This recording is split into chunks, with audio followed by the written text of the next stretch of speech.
the winding back of economic stimulus. Treasurer, many thanks for your time. Look, can I just start with interest rates? And I know that you don't have any control over the direction of interest rates, where they go into the future. But broadly, do you think Australian businesses and households right now should plan for the expectation of higher interest costs into the future?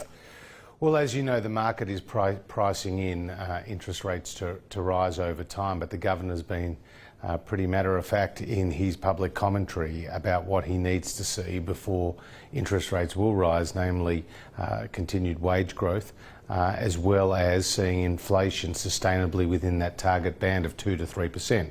Now, headline inflation has come in at 3.5%, higher than what the market was expecting, and underlying inflation at 2.6%.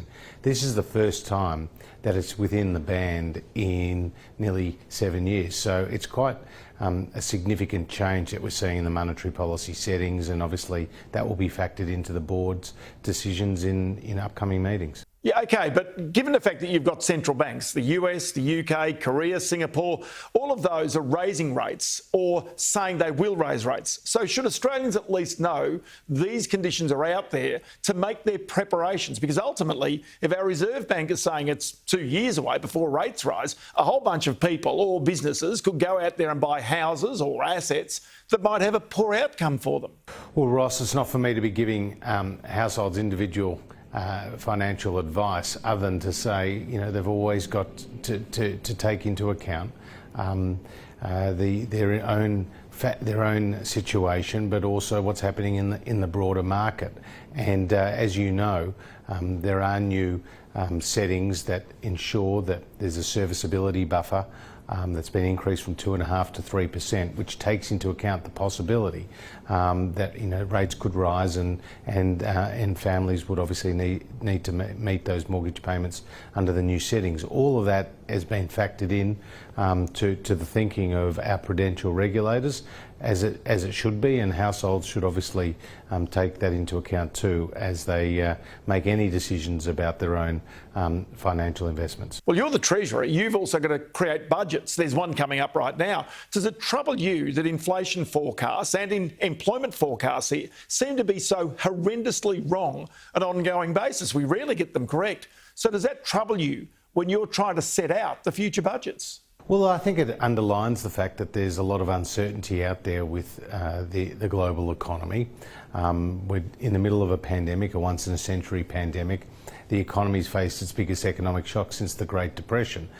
So it is difficult at the best of times to forecast, let alone in the middle of these unprecedented circumstances.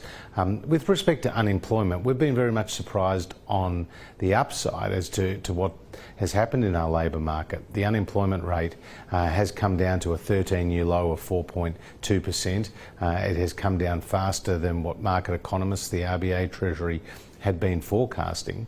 And today we know that 1.7 million more Australians are in work compared to when the Coalition came to government. That includes 1 million more women who now are in work in Australia. That's something to celebrate, not something to be complacent about, but the labour market is definitely surprised on the upside, and I think that underlines the resilience of the economy. So given that full employment would be the time when interest rate rises are firmly on the radar, where do you sense that full employment lies? Because in the past, it might have been anything below 5%, but now unemployment is well and truly below that. So when is it that there's a 3 potentially in front of it before we see full employment?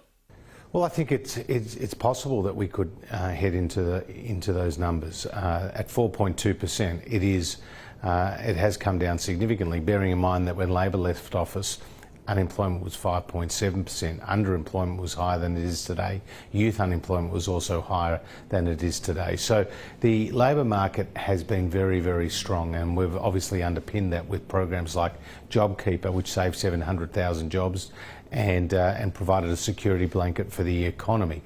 So I would expect that unemployment continue to stay low, and if we do keep it sustainably in the low 4s, this would be only the second time, Ross, in some 50 years that we've seen that occur in Australia. OK, so can I just ask you one other thing with JobKeeper? A lot of that money seems to have gone into the public's hands and they appear to have sat on it. You've said that there's some $424 billion worth of household savings out there. So how do you get people to start to spend that money, to actually stick it into the economy to get faster economic growth?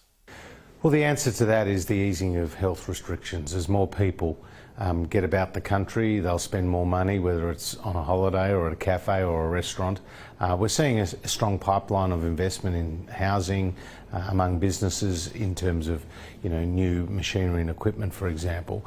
So that will all drive further economic activity and job creation. But it's an enormous war chest that's been accumulated, over $420 billion, and it's a product of a number of factors occurring simultaneously. Obviously, you've got the government's economic support, which is focused on low and middle income earners. You've got the tax cuts that have been rolled out to more than 11 million people, $30 billion in just the last few years alone. Then you've got a higher savings ratio as people are particularly cautious in the middle of a pandemic. And then the health restrictions, which has meant that people can't travel interstate or overseas as they otherwise would, or couldn't spend on services as they otherwise could. And so all those factors have come together to create this enormous pool of money that is going to be spent across the economy, and that will provide, I think, extra ballast to our recovery. And so, is that part of the reason why you chose not to participate in the New South Wales business support package of $1 billion? Treasurer Matt Keane, a Liberal just like you, he said he's disappointed the federal government didn't participate. Well, the state governments will take their own decisions about various support packages they want to put in place, and I point out to you and your viewers that just yesterday the South Australian government announced a small business support package that they didn't ask the Commonwealth to go 50-50 on, and that they met completely out of their own pocket, and we welcome that. But we have put over $63 billion into the New South Wales economy through COVID. That is programs like JobKeeper and the cash flow boost and the COVID disaster payments. And we continue to make available payments to households in New South Wales, indeed across the country, through the pandemic leave disaster payment. Ross, that's a payment of up to $750 a week for those people who are forced to isolate because they're symptomatic and they have COVID. And that is being paid completely by the federal government. Now, for small businesses, we've got the loss carryback measure, which can allow small businesses to get a cash refund from the ATO against taxes that they previously paid. We've got the small and medium-sized business loan scheme, which means that there are loans available up to $5 million that the government works in partnership with the banks to support. And so there are existing processes, existing initiatives that are out there, but certainly what we're seeing in the economy today with Omicron is not as severe as what we saw with Delta. So does that broadly mean that the days of big packages, big spending in response to coronavirus is coming to an end? That you've got to instill some fiscal discipline, just as central banks around the world themselves are reversing some of their very expansionary policies? Well, we certainly can't meet every economic ask for spending that we see either from industry or indeed from state governments. We've already committed an unprecedented amount of economic and health support, totalling just over $300 billion.